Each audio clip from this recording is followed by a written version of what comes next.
ഒരിടവേളയ്ക്ക് ശേഷം കേരളത്തിലെ CPM അടിമുടി പ്രതിരോധത്തിലായിരിക്കുകയാണ്. കരുവന്നൂർ ക്രമക്കേടുമായി ബന്ധപ്പെട്ടുള്ള അന്വേഷണം നിർണായക ഘട്ടത്തിലാണെന്നും ചോദ്യം ചെയ്തവർ നൽകിയ മൊഴിയിൽ രാഷ്ട്രീയ നേതാക്കളുടെ പങ്കാളിത്തം വ്യക്തമാണെന്നും ED കോടതിയെ അറിയിച്ചതോടെ തന്നെ CPMന് നേരെ ചോദ്യങ്ങൾ ഉയർന്നിരുന്നു. ഇപ്പോൾ ED ഹൈക്കോടതിയിൽ അതിശക്തമായി കാര്യങ്ങൾ വീണ്ടും വ്യക്തമാക്കിയിരിക്കുകയാണ്. ഈ രാഷ്ട്രീയ നേതാക്കന്മാർക്കൊക്കെ സമൻസ് നൽകാനുള്ള നടപടികൾ പുരോഗമിക്കുകയാണ്. ഹർജി അധികം വൈകാതെ വീണ്ടും പരിഗണിക്കുകയാണ്.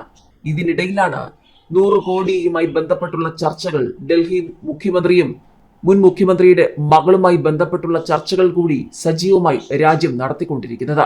കേജ്രിവാളുമായി ഗൂഢാലോചന നടത്തി ആം ആദ്മി നേതാക്കൾക്ക് 100 കോടി രൂപ നൽകി മദ്യനയ അഴിമതി കേസിൽ കവിതയ്ക്കെതിരെ ED രംഗത്ത് വരുമ്പോൾ വരും ദിവസങ്ങളിൽ അരവിന്ദ് കെജ്രിവാളിനും കുരുക്കുമുറുകുമോ എന്ന് ഏവരും ഉറ്റുനോക്കുമ്പോഴാണ് കേരളത്തിലും ED കരുവന്നൂരിൽ ഒരിടവേളയ്ക്ക് ശേഷം അതിശക്തമായി തന്നെ കളം പിടിക്കുന്നത്. കരുവന്നൂരിൽ അന്വേഷണം ഇഴയുന്നതിൽ EDയെ വിമർശിച്ച് ഹൈക്കോടതി രംഗത്ത് വന്നിരിക്കുകയാണ്. കരുവന്നൂർ സഹകരണ ബാങ്ക് ക്രമക്കേടുമായി ബന്ധപ്പെട്ട അന്വേഷണം ഇഴഞ്ഞു നീങ്ങുന്നതിൽ എൻഫോഴ്സ്മെന്റ് ഡയറക്ടറേറ്റിന് ഹൈക്കോടതിയുടെ വിമർശനം. അന്വേഷണം നീണ്ടുപോകുന്നത് എന്തുകൊണ്ടാണെന്ന് EDയോട് ജസ്റ്റിസ് ദേവൻ രാമചന്ദ്രൻ ചോദിച്ചിരിക്കുകയാണ്.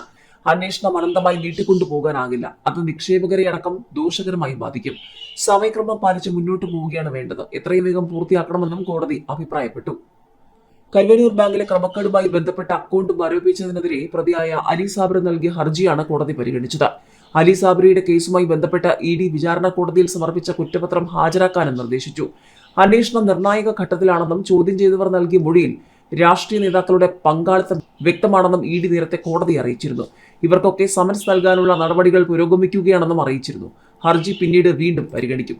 ഏതായാലും ഇതിനിടെയാണ് ഡൽഹി മദ്യനയ അഴിമതി കേസുമായി ബന്ധപ്പെട്ട് EDയുടെ അതിശക്തമായ നടപടികളും രാജ്യം ചർച്ച ചെയ്യുന്നത്.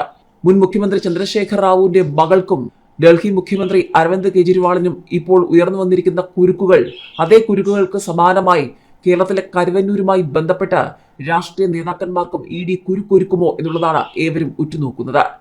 കേരളത്തിലെ പ്രമുഖ CPM നേതാക്കന്മാർക്ക് വീണ്ടും ചോദ്യങ്ങൾ.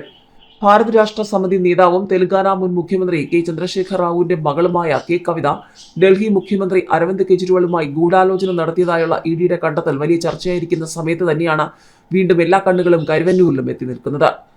ഏതായാലും ഡൽഹി മദ്യനയ അഴിമതി കേസുമായി ബന്ധപ്പെട്ടാണ് EDയുടെ പുതിയ വെളിപ്പെടുത്തൽ. ഡൽഹി മുഖ്യമന്ത്രിയെ കൂടാതെ മനീഷ് സിസോദിയ അടക്കമുള്ള ആം ആദ്മിയുടെ മറ്റ് നേതാക്കളുമായി കവിത ഗൂഢാലോചന നടത്തുക ചെയ്തിരുന്നുവെന്നാണ് എൻഫോഴ്സ്മെന്റ് ഡയറക്ടറേറ്റ് അറിയിച്ചിരുന്നത്. മദ്യനയവുമായി ബന്ധപ്പെട്ട ആം ആദ്മി നേതാക്കളുമായി ചർച്ച നടത്തുകയും നയരൂപീകരണവും നടപ്പിലാക്കലുമായി ബന്ധപ്പെട്ട 100 കോടി രൂപ കവിത കൈമാറിയതായും ED ആരോപിച്ചു. പുതിയ നയം നടപ്പിലാക്കുന്നതിന് മുന്നോടിയായി മൊത്ത കച്ചവടക്കാരിൽ നിന്നും കൈക്കൂലി തുക ശേഖരിച്ച് കവിതയും കൂട്ടാളികളും VIP നേതാക്കൾക്ക് നൽകിയെന്നാണ് കണ്ടെത്തൽ. കഴിഞ്ഞ ശനിയാഴ്ചയായിരുന്നു ഡൽഹി മദ്യനയ അഴിമതി കേസുമായി ബന്ധപ്പെട്ട K കവിതയെ ED അറസ്റ്റ് ചെയ്തത്. ഹൈദരാബാദിലുള്ള കവിതയുടെ വസതിയിൽ ഉൾപ്പെടെ ED റെയ്ഡ് നടത്തിയതിന് പിന്നാലെയായിരുന്നു അറസ്റ്റ്.